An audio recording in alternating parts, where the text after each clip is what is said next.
อยสุเทพร้อยทุ่งผู้ทาสบรมพลังแรงใจ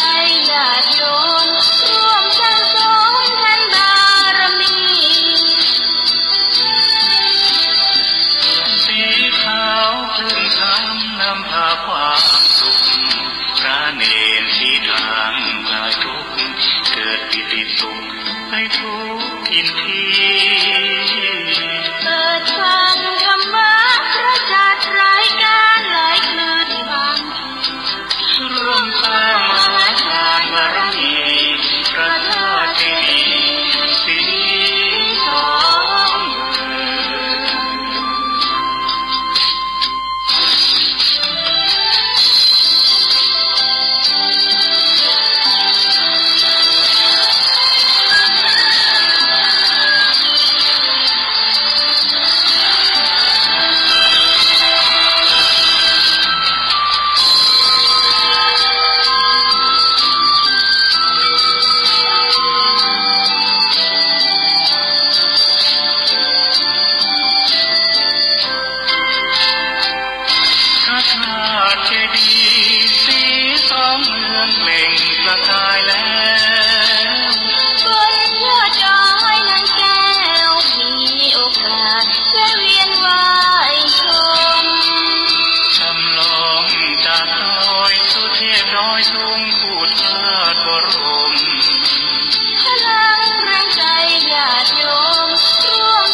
เอาแล้วศรัทธาญาติโยมทั้งหลายตัวลุงพักเบรกไปจิบน้ำนะจุ่มคอมาเตียวไปเตียวมายืดสินยืดสายมาปบมาปะกันชั่วโมงที่สองสุดท้ายเนาะศรัทธาญาติโยมทั้งหลายก็เมื่อคำเบิดก็บ่ได้ลืมเนอะศรัทธา2 ทุ่มปิ้นต้นไปก็มาฟังรายการธรรมะโดยเมตตาบารมีธรรมหลวงพ่อพระครูนิวิตศรีละสังวรอันเป็นเจ้าคณะอำเภอเวียงป่าเป้าจังหวัดเชียงรายวัดห่างต่ำเนอะหลวงพ่อเพิ่นจะได้มาเข้ารายการเมื่อค่ำยามคืนช่วงช่วงนั้น6:15ไปถึง2 ทุ่มนั้นก็พบปะกับเมตตาบารมีธรรมอาจารย์ท่านพระครูปริยติชัยวัฒน์นะสดาญาโยมรายการสดๆทั้งนั้นนะสดานะก็ฟังกันไปวัดไฟหินนี่เปิดก็เปิดบริการนะเปิดบริการวันค่ำคืนหง การฟังนำฟังธรรม สดาญาโยมทั้งหลายก็หลากหลายเนาะมันจึงมีทุกภาษาภาษาไทยภาษากลางภาษาปักกยอปักกยอง ภาษาเมืองน่ะมีนี่พร้อมเนาะแต่โฮมไผโฮมมันน่ะสดาเอ้ย เปิ้นกันเปิ้นโฮมเพลงเปิ้นก็ไปไล่ไปที่เพลงเปิ้นโฮมซอเปิ้นก็ไล่ไปที่ซอโฮมฟังน้ำฟังธรรมก็ตั้งแต่ตี 3พุกก็มาอยู่เนอะตี 3น่ะสดาญาโยมยันได้กะได้เกียมได้ทำกันบ้านเนาะมันถึงมีมาเนาะแล้วก็แกกไปเนี่ยก็บริหารเวลาไป บริหารเวลากันไปก็ยินดีตั้งหลายศรัทธาที่เปิ้นฟังกันเนาะตกเนื้อออกไตตั้งไก่ตั้งไก่ก็ฟังกันไปอู่จาปาใสกันปิ้นเหมือนเสมือนครอบครัวเดียวกันนะแบบปีน้องสายปีสน้องเดียวกันบ่ต้องไปเกรงใจเนาะแสดงความกล้าแสดงความออกไผมันเคยโทรก็โทรมาหรือว่าโทรมติดก็ลังไม่ก็ได้ตุลุงก็ตึมใจวามสังนะ กติธรรมนำกรรมมึงเนี่ยสดาญาโยมทั้งหลายก็เดี๋ยวจะเล่านิทานกัน นิทานปลำปลาเนาะเปิ่นว่าอานิคติธรรมประจำโตปออาจารย์นะ อาจารย์สมนึกเปิ่นฝากมาหือนะเปิ่นบอกว่า ปออาจารย์นี่เปิ่นก็เป็นผู้นำทางศาสนานะเฮาทั้งหลายก็เอาเปิ่นว่าหมดซอหามื้อจันทร์วันดีก็ไปหาปออาจารย์หั่นถือว่าเฮาจะกินแขกแต่งงานกาเอาจะมีหยังก็ขืนเต้าตั้งสีก็ไปหาปอจานปอจานนี่เป็นบุคคลสำคัญเนอะนะปอจานนี่เป็นอันตีปรึกษาของหมู่เฮาว่า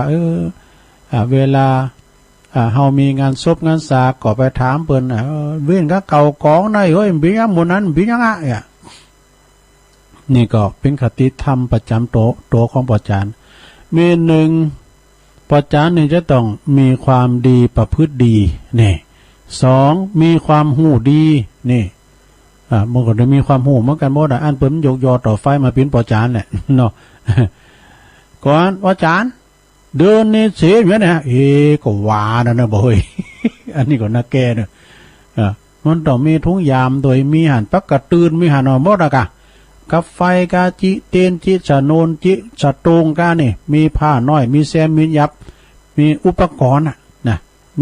มีอันกำเวนตรงเวนตานมีในทุงยามมันไปเสียมันหายเนอะข้อ3อู่จ้าปินนี่อู่จ้าปินเนี่ยก่อนที่เพิ่นจะทำบุญสายกาเอาจังหลายก็ไปเอาไว้พาเอาถือเลิกปุถุอาจารย์เสียงสูง อาจารย์นัดอ่ายนะอาจารย์นัดอ่ายในเปิ้นอู่นอมเนาะนัดอ่ายดีวาในปูนเปิ้นอยู่แพร่โป่งพุ่น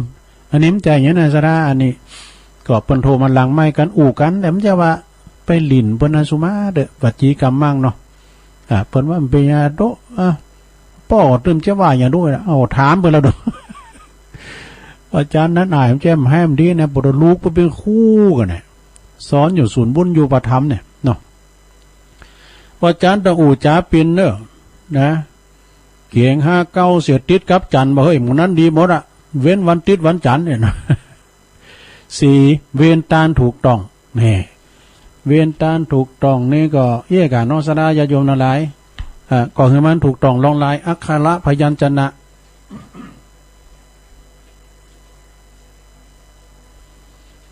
มีอักขระพยัญชนะหือถูกต้องลองลายแล้วก็ต้องพอเวลาตัวจะเวียนตาลรับหูรับตาเนี่ยปวดโตเวียนตาลไปติ๊กๆอ่ะหมดโต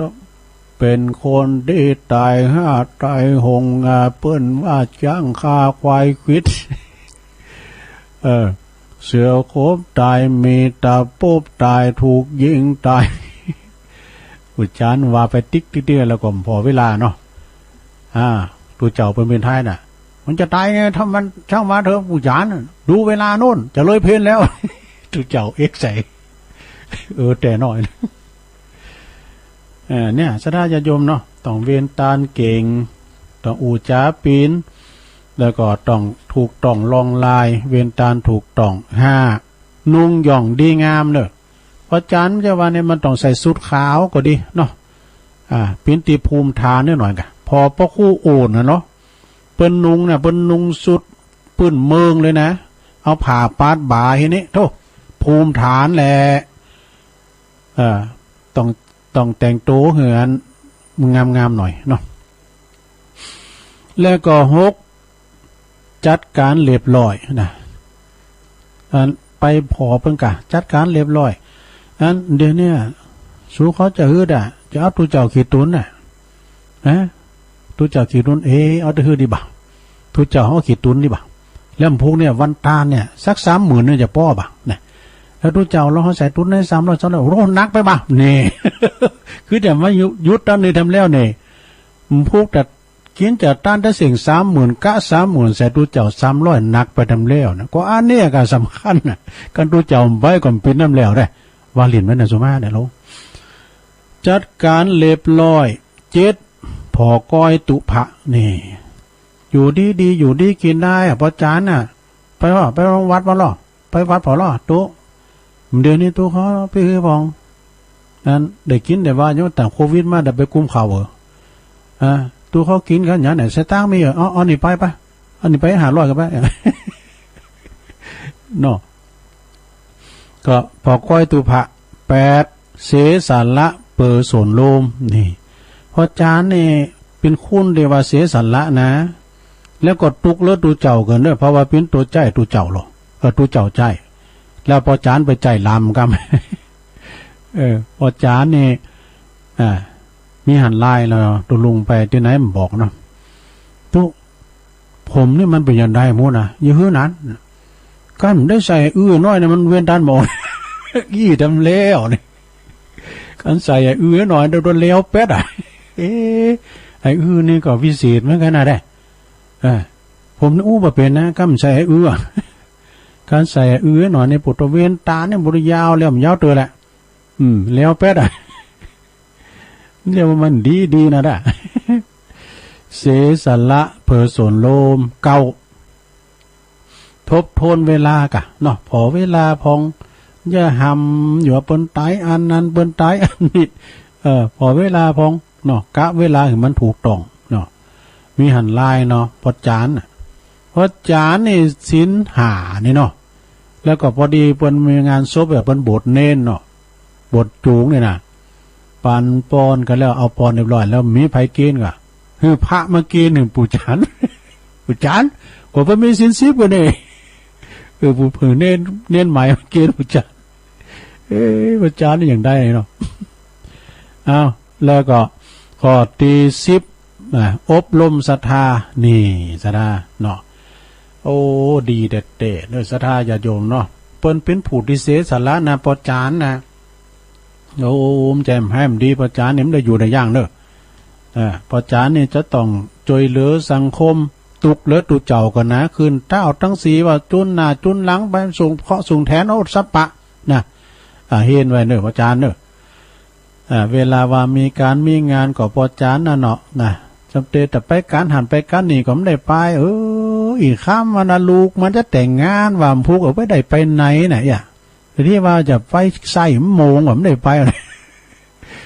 มีงานนั้นแล้วมันคุ้นบ้านเดียวกันน่ะเพิ่นเฮาไปก็มันได้เนาะสดาเนาะมันต้องไปช่วยกันค้ำจูอุดหนุนกันไปเนี่ยนะสดาเนาะปอจานนี่เป็นปูชนียบุคคลโดอย่างปอจานที่นี่นะปอจานปอเป่งเนี่ยปอจานปอเป่งนี่เปิ้นโอ้ต่างมหันนี่ปอจานปอเป่งนี่มันจะโอดนะปอจานวัดประทาโดยน้อยนี่นะเปิ้นปีนมาแต่หึงกับมือเนาะนะแปลงเมนก็เมเปิ้นตายก่อนเนาะเมเปิ้นก็เอาไปเซฟเป็นคุณแหลกละเมนที่เมนใหม่นี่นะแล้วก็เปิ้นเป็นคุณหุมกินหุมตาแปลงวิหารคือพอดูบริจาคเป็นแสนนะแล้วก็หลายแสนแล้วนะปอจานเนี่ยเพราะว่าเปิ้นก็มีอันจะกินของปุตตะเปิ้นเราความหลังก่อนเปิ้นตุกว่ะเปิ้นตุกแล้วก็เปิ้นก็หิหามาได้โดยลำแข้งลำขาลูกเปิ้นก็กล้าขายเนาะผ่าโคนุงโคใบอย่างนี้กะแล้วมาวัด82 ปีสดาขับรถขึ้นดอยได้พอเป่งนี่นะแล้วก็เปิ้นสนองงานหลวงพ่อมาตลอดอันนี้ยกยองไปหน่อยเนาะนอนวัดสุดสาเด้อนอนวัดสุดสาเอาละต่อไปเจ้าเรานิทานกันนะลงเด้อ ประมาณสัก10 นาทีมีละอ่อนคนหนึ่งมันเล่งแกะนะคุณเฮาในอู่ตกโกหกเต็มไหนนะสะทะละอ่อนคนหนึ่งมันเล่งแกะอยู่คนหนึ่งเนาะแล้วมันเป็นคนในอู่จ้าเลี้ยวไหลแล้วขี่จุขี่หลอกเปิ้นบางทีก็ไปสร้างเรื่องหยังอันนั้นนี่ก็ปั่นน้ำปิ้นโตว่ะปั่นน้ำปิ้นโตสร้างความเรื่องเท็จคือสร้างเรื่องเท็จหือปิ้นอย่างเรื่องจริงนะขึ้นมาเปิ้นหลอกคุณเฒ่าคุณแก่เปิ้นกำลังเยการอยู่ลิ้นเปิ้นล่ะนะมีอยู่หันวันหนึ่งเนอะละอ่อนคุณนี้ก็นำฝูงแกะไปเล่งตีโรงเดียนที่กลางอันเล่งนะเล่งไปนะในเชิงเขาที่เชิงเขาหิมทรายทุ่งแห่งหนึ่งในขณะฝูงแกะกำลังกินหญ้าริมหญ้าอยู่หันละอ่อนคุณนี้มันก็กึดพิสดารกึดสนุกขึ้นมาว่ะมันก็จึงแลนแปลงหน้าตาตื่นไหมนะปิ้นหน้ามาเฮเกกังห้องตะโกนของคุณเจ้าบ้านที่ไปกันล้างบุกสวนนะช่วยน้อยมาป่าฟูงใหญ่มันมากินแกะของฉันขอไปช่วยกันน้อยว่ะห้องมาแล้วฮกพระปิ่นตาปิ่นดิ้วซีเต้วันนี้โอ้คุณดีบุญนะบนบุกเขาบุกของบนถือขอบุกน่ะเพื่อก็กำเมาขอบุกกาผ้าก้ามยังก้านะแลนไปกะเจ้าบ้านก็กำลังเกี่ยวเข่าอยู่ก็มีวะอยู่กันอยู่ที่บริเวณนั้นได้ยินละอ่อนมันไห่มันห้องมันหุยโดยความตกอกตกใจก็ปากันถือเขี้ยวถือไม้แลนวิ่งเข้าไปเพื่อว่าจะจวยหือปอแต่ว่าปอไปถึงแต่ตีหันแล้วนะถึงตีหันแล้วตีฝูงแกะก็กินใหญ่หันอยู่มีหมาป่าสักตัวมันก็เขาก็จึงถามเด็กเล่นแกว่ามีไหนหมามีไหนหมาป่ามีไหนหมาสักตัวน่ะพวกข้าทั้งหลายเนี่ยจะมาช่วยจัดการหือไหนนะเด็กเล่นแกะคนนั้นก็ปวดตบไม่ตบมือตบแขนตบขาไข่โหว่ะโหเลาะสอบอกสอบใจว่ะ มันจุมันหลอกกันนี่ว่าไอ้เนาะจุผู้ใหญ่นะบอกวิ่งหน้าตาตื่นมาน่ะเป็นว่ามาเกือเห็นได้นะจึงต่อไปว่าเนาะละอ่อนคนนั้นจึงต่อไปว่าไม่มีหมาป่าที่ไหนหรอกไอ้ว่าฉันร้องเล่นสนุกสนานไปอย่างนั้นเองแหละไอ้ว่านั่นไปจุคูนเถ่าแลนกันมาปิ่นตาปิ่นติ้วแล้วก็พวกเจ้าบ้านก็จึงปากันวิ่งมาที่เปิ้นวิ่งมานั่นก็เปิ้นก็พอถูกว่าละอ่อนคนนี้เนี่ยโกหกหลอกลวงเสกเกียรติขนาดรุ่นนี้น่ะจึงปากันกลับไปโดยความบ่พอใจปิ้นอย่างยิ่งว่ะเนี่ยอยู่ต่อมาทำลายวันนานสักต่อใดเด็กเล่งแกะคนนี้ก็ต้องก็ตอนแกะไปเล่งนะอย่างตีเดิมตีชายเขาตีเชิงเขาอีกนะขณะที่กำลังเล่งอยู่นั้นนะสดาญาโยมปรากฏการแล้วปรากฏการจันทรุปราคาหัวพระใจมันได้ปรากฏว่าเขาไปแลหันใส่หมาป่าฝูงใหญ่แท้ๆเลยคำนี้มาเต้เฮ้ยมาแล้วไอ้โม่งดำจะปลุกวัด มาแล้วปุดโตฝูงใหญ่เลยนะกรูกันเข้ามาบ่ตรงเข้ามาที่แกะฝูงแกะของเขาเมื่อหันดังนั้นแล้วเขาก็จึงวิ่งมาทำแล้วตะโกนช่วยน้อยพี่น้องชาวบ้านช่วยน้อยใครจะวิ่งไว้อันนี้มันจูนะเทแล้วนะเทอันนี้จั่วอันนี้เทนายเนี่ยเร็วน้องช่วยน้อยกะหมาป่าฝูงใหญ่ปากันกินแกะของฉันจะหมดเนี่ยกันไหมนะ มันมาเทเนี่ยกันไหมนะปอนั้นปอน้อยมาช่วยกันว่ะปลูกเจ้าบ้านได้ยินเสียงละอ่อนเล่งแกะห้องไห้โดยความเหมือนอย่างเดิมนะเหมือนอย่างที่คิดแล้วเนี่ยเจ้าเนี่ยต่างงานเจ้านี่มาหลอกลวงอีกแล้วไอ้ดอกเจ้าบ้านเปิดขึ้นว่าเจ้านี่มันคุณขี่หลอกลวงนะมีใครไปจ่วยสกุลนี่สดายาโยมคุณอู่ไหนมีหันฝูงหมาป่าเกาะหิวโหยเท่านั้นเนาะไอ้เสือหิวนี่มันวิ่งล้อมเข้ามากินแกะจุนเสียงมดตึงฝูงว่ะดูเมื่อปิ้นอย่างอันแล้ว เด็กเล่งแกะนี่ก็วิ่งร้องไห้กลับไปบอกให้ปอกับแม่ที่บ้านว่าพ่อจ๋าแม่จ๋าหมาป่าพากันมากินแกะของเราจนหมดเสี้ยงหมดแล้วพ่อแม่ได้ฟังเช่นนั้นก็ตกอกตกใจจึงสอบถามทบทวนความดูก็รู้ว่าเหตุการณ์มันเกิดขึ้นเสียหายครั้งนี้ก็เพราะว่าลูกชายของตัวเองน่ะที่อู่จ๋าเหลวไหลปิ้นป้อนหลอกลวงโกหกจุนว่าเมื่อเกิดเรื่องจริงๆขึ้นมาแล้วมีไผเจอหน้าสักคุณมีไผจะเจอจึงเขียนตีลูกจุดหลังพอลายเปิดเป็นการสั่งสอนว่าต่อไปนี่จะไปอุจาเลี้ยวไหลอย่างอี้ทำซ้ำอีโดพ่อแม่ไปสั่งสอนตีโดยฝาดโดยเรื่องนี้ก็จบลงไปนิทานและนี่เพิ่นสอนฮู้ว่าเนอะคุณที่อุจาเลี้ยวไหลหลอกลวงเนี่ยจะบ่มีไผเจอถือกำอู่ต่อไปนี่สัจจังเวอมตตาวาจากำสัตว์นี่มันตึงดีแต่นะอุจาอุ่นในมิหันเนาะเอาเนี้ยเลืองนี่มันแต้นนะกันเนาะอันนี้ก็แต้มเลืองเนี่ยเอาไว้มันพกกับไปเอาอย่างกำเดียวก็ตัวเอาไว้วันหน้าของเราเดี๋ยวดำมีกำอู่นะไพ่มาช่วยกัน เดี๋ยวทักทายอันนี้มาทำลายหนึ่งยายจันเวงตาการเข้ามาแม่แดงอัมพรเต้นดอกไม้แม่คำแดงคลองมีเปิ้นก็เข้ามาฟังเข้ามาตักตายตังลายเนาะแล้วก็ขอบคุณตังบรรจงกันทวงเนี่ยพี่น้องนำดิบเนอะนำดิบหลงนะพี่ไอไตโหเขานะแล้วก็พี่นานศักดิ์ศรีโคศกจากสันป่าตอง คุณลุงนิรันดร์ปันดอนตองเจ้าของสถานีวิทยุเนาะตอนนี้ก็จะถือเวลาได้เวลาเราตรงสดายายามตัวไหลตัวลุงก็มดกับอู่ละเนาะตัวลุงก็จะเปิดสายแล้ว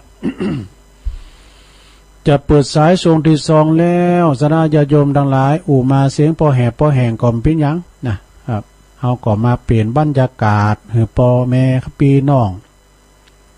ที่อยู่ตั้งบ้านตั้งจองเนาะบริหารเวลาพร้อมกันตัวกันไปเลยอู่จาป้าไซเสมือนญาติพี่น้องครอบครัวเดียวกันเนอะไม่ต้องเกรงใจโทรมาที่เบอร์0899555606เจ้ามีอยู่8สายนะก็เดียวกับโทนเนาะโทนกันกำเดียวมาแล้วอาจารย์นิพนธ์คนโคราชไวสาครับกราบนมัสการครับผมอาจารย์นิพนธ์ครับตอนนี้กำลังอันเดียวมันดีๆเนาะอาจารย์ครับเมื่อกี้นิทานเรื่องหยังคนเล่นแกะอะคนเล่นแกะมันพูดตาตลบตาแรง มันอู้ไหนไม่มีให้มันเป็นภาษาธรรมะก็ทุกขโตทุกขานังเนาะนั่นน่ะทุกขด้านทุกขตัวทุกขหัวนัวทุกขตัวทุกขาทางนังทุกขโตทุกขถวนนัวมันพูดไม่จริงเนาะมันกระแจ้วะมันพูดไม่จริงอ่ะใจละเด้อผมอ่านก่อนสัก 2-3 บทดีกว่าเนาะเอาเลยจิตตวิญญาณทุกข้านกำเนิดรวบรวมก่อเกิดเชิดสีวิไลคือดินบวกน้ำร่วมย้ำลมไฟรวมกันนั้นใจได้เกิดเป็นคนใจรักกำหนดกฎกรรมนำผลชั่วดีมีจนผลกรรมนำพาเกิดแล้วก็แก่ซึ่งแน่จริงหนาอีกทั้งโลคามุ่งหน้าเยี่ยมเยือนเมื่อมีการดับการนับก็เปลี่ยนก็เหมือนล้อเกวียนหมุนเรื่อยไปเมื่อขึ้นกองฟอนรู้ร้อนเมื่อไหร่ร่างเน่าเผาไฟแล้วไหนของกูเมื่อมาทางไหนไปทางนั้นสูร่างอาศัยอยู่กับสู่ที่เดิมกรรมดีกรรมชั่วรัวเสริมมุ่งหน้าพาเติมเริ่มภพภูมิแน่นกว่าครับกราบนมัสการครับผมขอบคุณพระอาจารย์นิพนธ์นะครับเนอะจากวัดพระธาตุดอยสะเก็ดเนาะคำกลอน เจริญปอนเจ้ากะไว้จ้าเจ้าลุงปางี้เวียงปะเป้าเจ้าโอ้แม่สมอ่ะแม่จันนะแม่จานเจ้าแม่จันโตตึงปานเนาะแต่เจ้าก็ไปกลับด้วยกันนะเจ้าลุงฮะนะเจ้าตีสามแต่ก็ลูกแล้วโอ้ตื่นเจ้าเฮ็ดแน่เนาะเจ้าตื่นเจ้าตื่นวันแกเป็นครูกับฉันฟังตังไลน์กะฟังเจ้าฟังตังไลน์ดีกะ104เจ้าฟัง104เจ้าโอ้ดีกะเจ้าฟังตลอดเอาเป็นเจ้าเนี่ยเป็นกู้อ่ะกะก็ฟังไปแก่งอมแก่เงาไปไหมอันตุลุงงานนี่จะ4 ปีแล้วหนุ่มก็เสียฟักพอดีกันเถอะนั่นน่ะต้องพอเจ้าฟังทุกเจ้าเนี่ยกับเป็นกู้อ่ะกะฟังไปมันจะมีฟังหมดอันนั้นก็ฟังกูตุ้นกูอุ้งน่ะเนาะตุลุงก็ฟังน่ะเน้นรักสำนวนโอ้พวกไม่ใช่จะฟังเนอะพุ่มแรงกะมาละพุ่มแรงมาละเจ้าโอ้เดี๋ยวโตนั่นนี่เปิ้นสวดมนต์เก่งนะฟังเน้นรักเรานี่ทานกับจัดมนต์อ่ะตุลุงก็ฟังตลอดละเรานี่ทานก้ามยังก้านะโอ้มนเนี่ยมันก็ปีหู2น้องหู1อ่ะเนาะแต่ฟังแล้วฟังแหมเนาะก็ฟังแล้วก็ลืมไปเงี้ยเป็นได้บอกมาเล่าใหม่ก็บ่ได้จำเนาะขอบคุณแม่จันเนอใจเนอตนงเจ้าไว้ค่ะเจ้าตุแม่จันปังงิ้วเปิ้นเนอวปปเวียงป่าเป้าขอบคุณน่ะไว้สาหลวงพ่อมานิดครับกราบไว้สาครับผมครับผมไว้สาครับคนอู้บัดแต้น่ะเนาะพูดคำหยาบพูดสดเสียพูดเพ้อเจ้อเนาะบางทีว่าจิตพูดเพ้อเจ้อถ้าเป็นพระสงฆ์องค์เจ้าของพระราชีคำซ้ำแล้วเนาะจูเปิ้นนี่จูก็ได้หลอกลวงว่าสตางค์วัดซ้ำให้เลยเนาะตอดกระถินสักกำมหายแซ่บเนาะอันนี้โพถ้าเป็นทุกเจ้าก็นักหนาสาหัสกันถ้าเป็นคนบ้านก่อนที่จะจะอู้อย่างไปเขาต้องคิดเสียก่อนเนาะเขาอู้แล้วเขาจะมันจะเป็นนายของคนที่อู้ที่ปลาใครหน่อยเนาะอู้ตอนแรกก็ดีเหมือนกันนะที่เขาว่าที่ลุงสรุปเขาว่าคนที่อู้ก็ดีเนาะ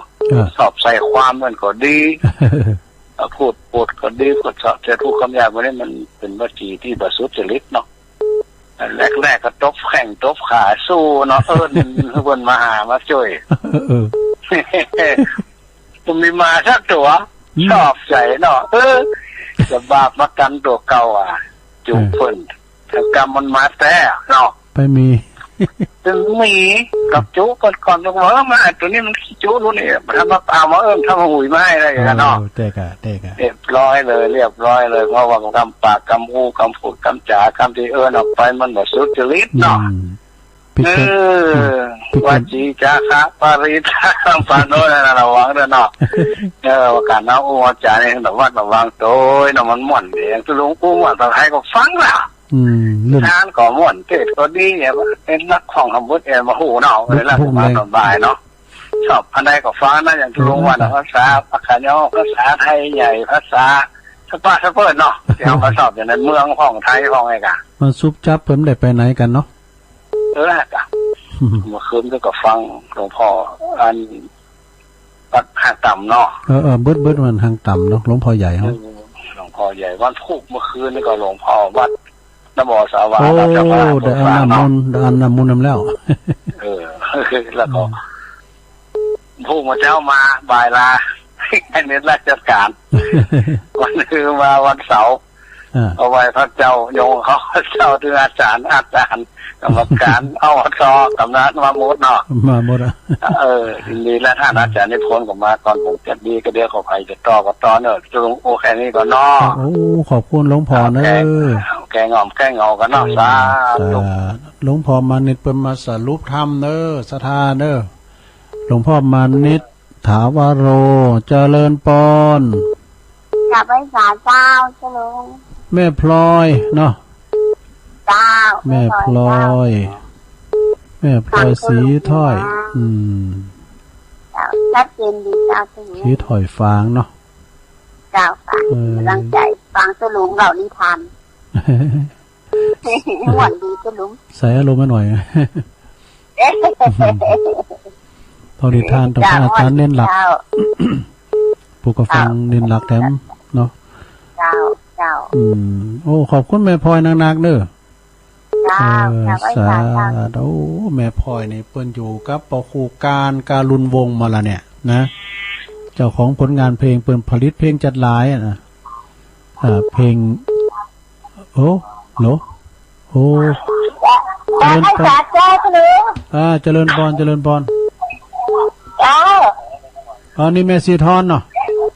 เจ้าแม่สีทอนชัยปราการน้องบัวเจ้าตั้งกับเจ้าแล้วเนอะอ๋อดีกันแม่สีทอนเลยเจ้า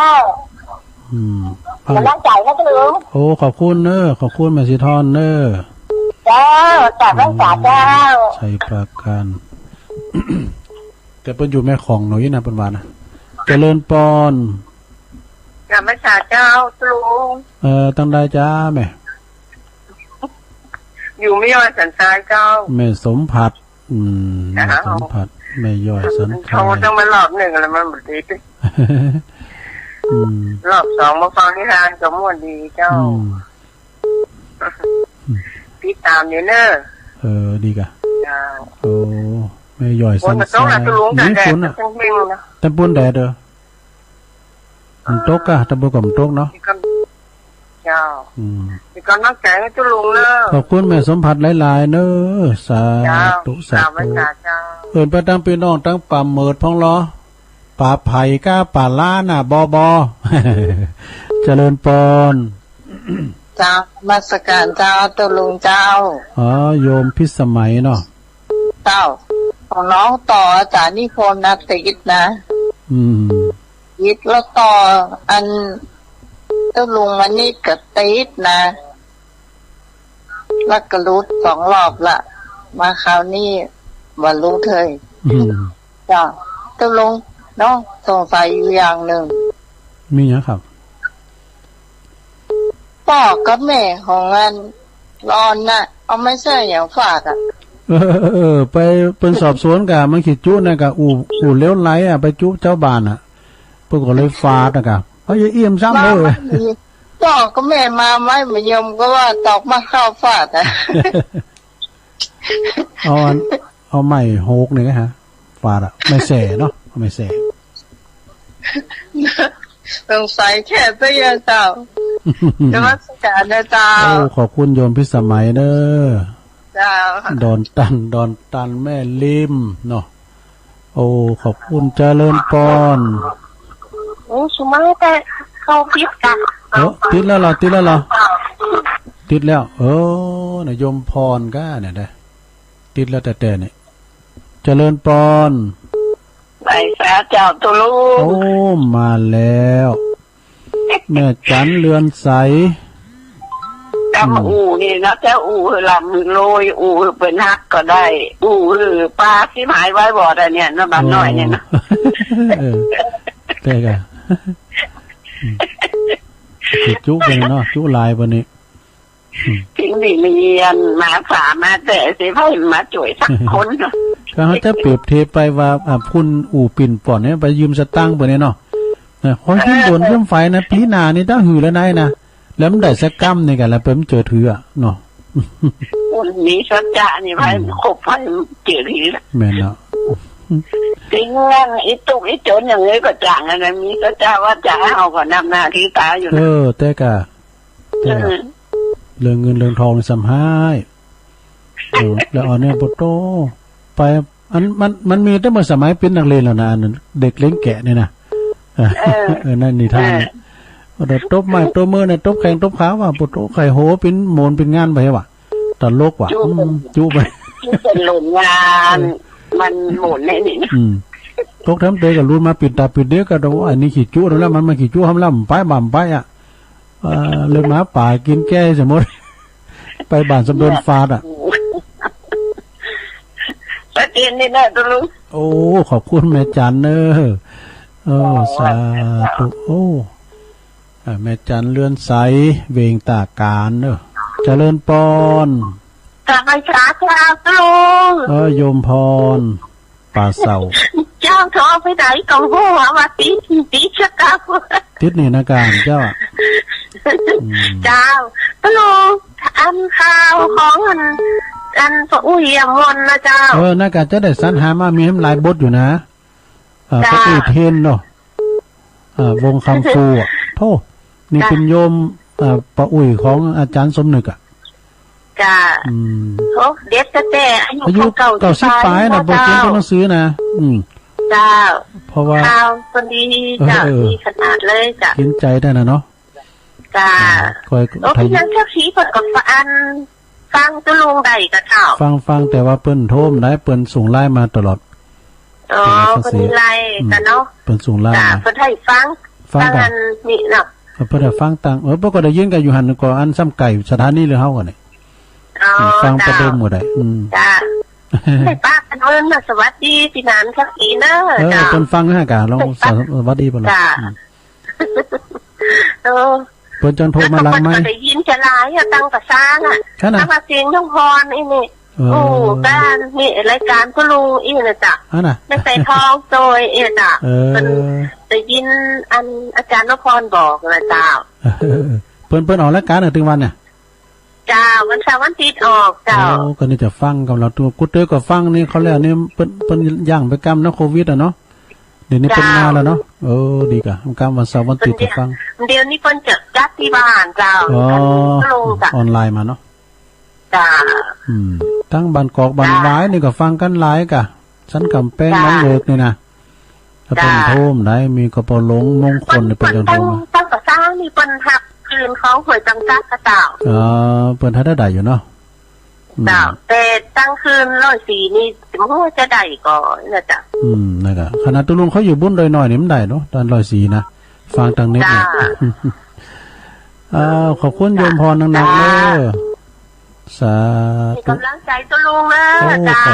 ขอบคุณภาษาจ้าโยมพรเพิ่นอยู่อุโมงค์ป่าเสาเพิ่นเด้อนี่นะเอาโทรกันเข้ามาโหเวลาตุลุงจะหลายอ่ะเนาะเจริญปอนอะไรกูลุงบบุญมีเดี๋ยวบุญตามเดี๋ยวตัวมาละรอบผลนะลุงรอบผลนักอ่ะให้ตัวก็วันเนาะมีมาสักวันเนาะถึงเวลาถึงคิวเขาดูแม่ครับถึงคิวดิถึงคิวจะมาลุงเนาะใจเย็นๆอย่าไปใจร้อนใจเย็นๆไว้กดโตใจเย็นเขารอมา70,000กว่าแล้วลุงกะฮ้อนจะมีประโยชน์ได้กะคนต้องมีสมาธินั่นน่ะนั่งสมาธิวางครึ่งชั่วโมงอ่ะดีกะบางทีลุงเด้อขอบคุณปบุญมีหนักๆเด้อต่อภาษาที่ลุงเด้อภาษาเปิ้นหยุดต้องวิทยุอันกำแล้วบริษัทจีนกันแล้วกะปบุญมีนี่นะไปตอนน้ำตกแม่ยะเนี่ยเจริญปอนไหวจ้าลุงบนนั้นเจออ่ะเจอบนนั้นเจอดีแล้วดีใจกะบนนั้นบนนั้นเจออนุสรครูบาอนุสร4ครูบาเนาะฟังตึงวันเนาะวันนั้นเนาะฟังตึงวันวันนั้นอายุ70เก่าเลยเนาะ89อ่ะ89โตอยู่บ้านเนี่ยป่าบ่ก็งามน่ะกะอยู่ป่าแพงเนี่ยกะอนุสรณ์ป่าแพงอนุสรณ์เนาะอนุสรณ์ร้านอนุสรณ์เนี่ยตัวลุงหันอิ่มได้ไปสักกรรมเด้อลองมาอย่าชักเด้ออนุสรณ์4ครูบามีครูบาหยังพองลองว่าเหรอครูบาพระผาเนาครูบาใจน้อยมาบ่หลงใจกูรู้ปอเปิ้นเนาะกูมาปนหลงเนาะกูมาพมมาเนาะกูมาอันขับวิระกูบาโดยหน่อยขับวิระโดยหน่อยเนาะขับวิระโดยหน่อยเนี่ย4ครูบาครูบาเนี่ยพี่น้อง3คูณแล้วก็ปอทำตุนเนาะครูบาปอเปงโพธิโกครูบาอินทจักรรักษาวัดน้ำบ่อหลงครูบาคำพิละได้หน่อยทั้งวันอนุสรณ์เนี่ยประมาณ30ว่าเนี่ย ก่อนมาทำนี้ก็มาไว้เหรอกันกายไปแต่ไปเวบันปนานเนาะครับโอ้อาจารย์นพพรเมื่อก่อนวันเสาร์วันอาทิตย์เมื่อก่อนเราเมื่อคืนน่ะกันนี่ก็ต้องลองฟังบอกกันเนาะที่พบกับเขาแล้วเจอแล้วโอ้ดีกะขอบคุณปอหนักๆเด้อปนานเนาะปนานเจอขอบคุณปอหนักๆเด้อครับโอ้ลูกเนาะสาธุว่าอาจารย์ปอนนั้นนี่เปิ้นอายุปุตโตเป็นว่าเก่า70-80เก่าแล้วนะดูแข็งแรงเนอะเจริญปอนครับผมกลับไว้สาครับผมมาแล้วสรุปทำหมดแล้วดีแล้วครับเด็กยังแกะอยู่ไหนจุเปิ้นดีผลสุดท้ายเอาแล้วขอดของจริงมาช่วยหน่อยเขาตัวนี้มันวอกได้กันไปฟังกับมันจูเขาหลายเตือนน่ะมาแต่นะมาเลยนะจะไปคนใดจะไปมันจูเขานะกันน่ะไปมีน่ะเรียบร้อยแกะมีสักตัว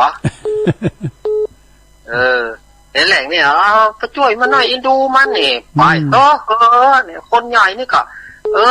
จุก็เชื่อไปตบใหม่ตัวมือนะตบใครตบใครสู่ใครโหไม้ตรงอย่าเอาปลามาไปเมียว่ะกำนี่ของเต้มากับเอาแล้วนี้เอาไหนก็ได้ขอบคนได้ก็ไปเนอะมาจุหัวให้เนี่ยเปิ้นว่าอย่างคนมักเล่นเสียกำยำมดดำตายก็น้ำอ้อยไก่น้อยตายก็ไปหยำนะคำโบราณเพิ่นว่าเนาะคำนอกโอ้เป็นคำคมน่ะครับผมกำลังใจลุงเสมอนะครับขอบคุณอาจารย์เน้นหลักหนักๆเด้อครับผมเปิ้นก็มาสรุปธรรมเนาะสถาพวกเปิ้นจะมาออกรายการเวลาเนี่ยเด้อสถาโอถาดาฟังกันติดแล้วเจ้าทุลุงตั้งได้จ้าบองเมียงฝางเจ้าแม่พันเจ้าแม่พันฟังเจ้าแล้วกะฟังแต่เจ้าฟังมาตี3มาตุตี3เจ้าก็ฟังเจ้าทุลุงดีกะป่าบุ้งเวงพวกก็มาอยู่เรื่องพวกเจ้านะ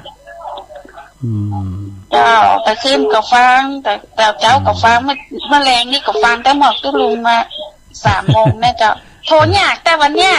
น่ะดีกะโทรยากขนาดเลยกว่าจะติดเป็นกำลังใจเนอะเจ้าทุลุงไม่สาเจ้าขอบคุณแม่พันหลายๆนะเจ้าสาธุเจ้าสาธุประตังแม่จงดีเชื้อกันทาปอหน่อยบุญปันเขาแม่โบพัดเขาหลายอยู่เนอะแม่อินทนินเขาเจริญปอนทิศแล้วเนอะเจริญปอนปอสีบุญศรีย่านหนักไปเนอะก็เปิดเพลงกันฟังไงแล้วแล้วก็อันแม่ข้ามได้เนอะไม่สุงค่าแม่ข้ามเจริญปอนสบายไปจ้าตุน่ะนะข้ามว่ามาไปวันนั้นไปถึงสักกามาตื่นไหนลงน่ะเป็นวันตะกี้ใช่ติดแล้วน้องนะครับฝนตกเลยนะฝนตกก่อนนะพวกน่ะมีฝนมันมีกระแดดมีกระแดดมีฝนตกทั้งวันอ่ะได้กะทุกวันนั้นก็ได้ไปอยู่ไหนลงนะปุตริมนะบ้าว่ะพอที่เขาจะไปมัดมือนะโถมไม่กะไปปุตโตไปได้ไปฝนตกอ่ะไปวันเดือนศพปอจิกนะกะไปวันจันทร์แล้วเนี่ยไปวันจันทร์แล้วเนี่ยก็ยังพบไปแอลอีกวันนั้นกันมันนั้นไปตัวปืนได้อาจารย์ประครูเพิ่นได้ไปหลายตีว่าเหลือฝนตกก็อย่าออกมาตอนฝนตกเนี่ยตกลงรถมันเย็นดีอ่ะไปถึงสักกิโลปลายแห่งตะยักกันจะโทรมาไล่ตื่นก็ฟังตรงนั้นน่าเขาสบายกันดีเนาะสบายจะเห็นน่ะอยู่พวกอ่ะอยู่วันหัวใจอยู่วันเดี๋ยวนี้อยู่ออกมาเจียงใหม่ละอยู่ดีสบายเลยกันไม่เป็นยังเนาะหายละดีละปลอดภัยละดีละถ้ามีอย่างก็โทรมาลังไม่ก็ได้เนอะเป็นยังเจอแต่มาโทรหาอยาก แล้วก็แต่มันอยากติดเนี่ยจ้ะมันติดแต่แขนขอบคุณนะเด้อบุญรักษาเด้อสาธุนะครับเปิ้นอยู่พวกอะห่างต่ำพวกนั้นเนี่ยนะห่างต่ำหน้านุ่งสูงซ่องปุตโตห่างต่ำตะกานะพี่น้องตึงโมน่ะซะนะกันไปหาเน้มกันเข่าเจริญปอนเจ้าโอ้ยายพรมาแล้วโอ้กดมือประแปบแล้วนี่ยายพรร้องเขือกวาวเนาะยายพรอยู่ร้องเขือกวาวอ่ะร้องวัวแดงกดเจ้าเลยนะดีกะร้องวัวแดง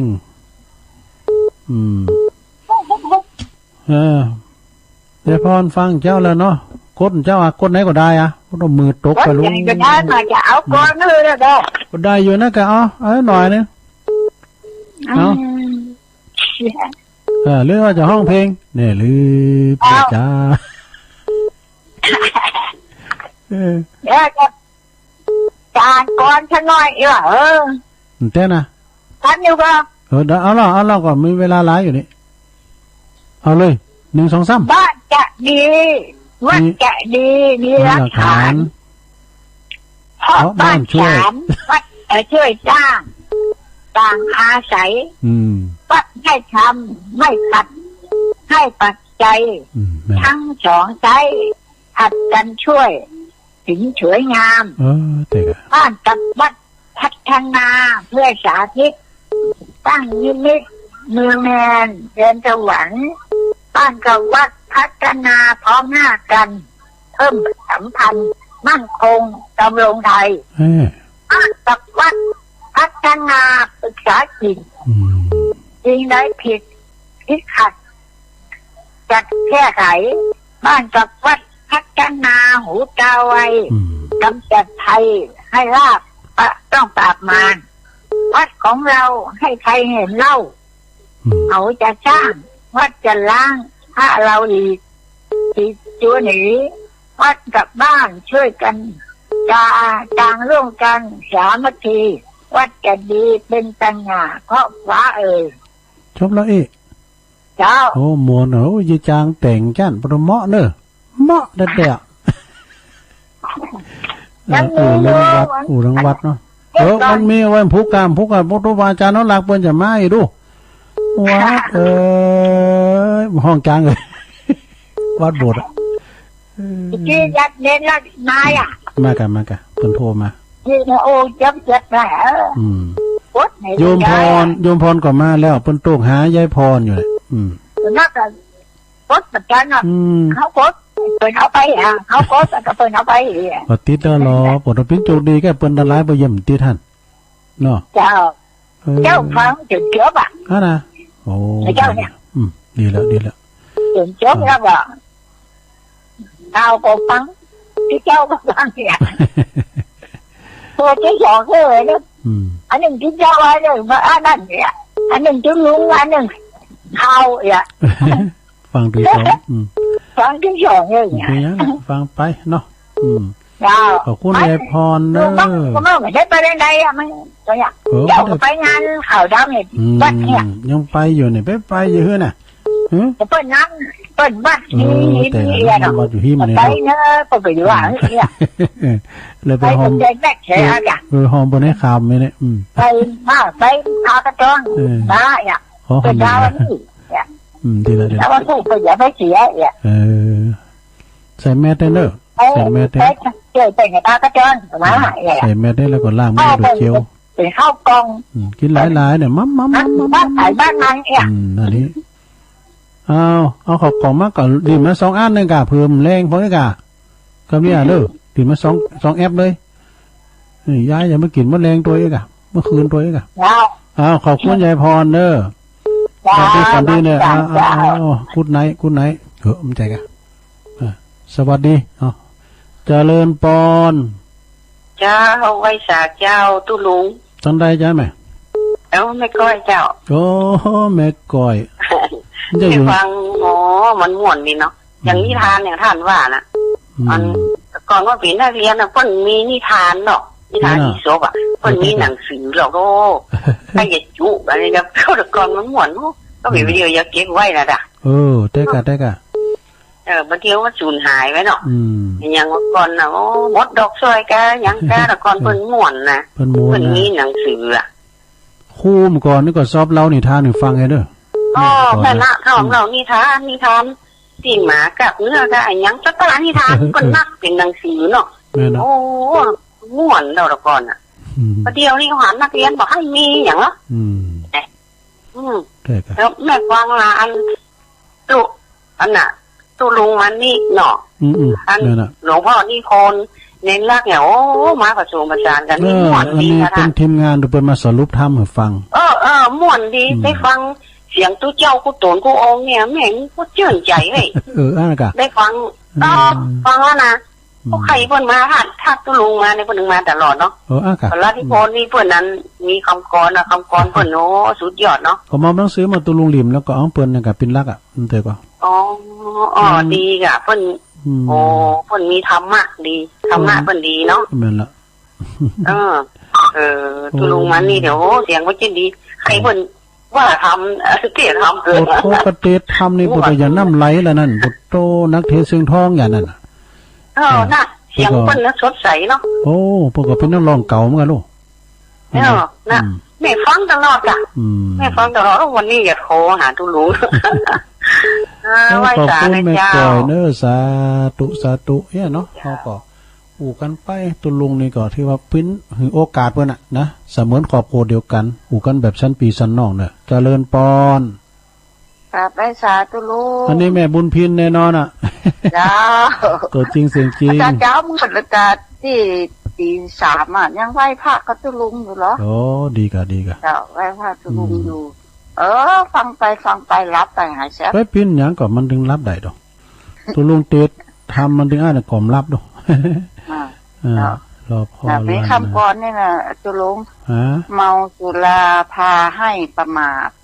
เมาอำนาจพาชาติล่มจมคติธรรมแต่กะ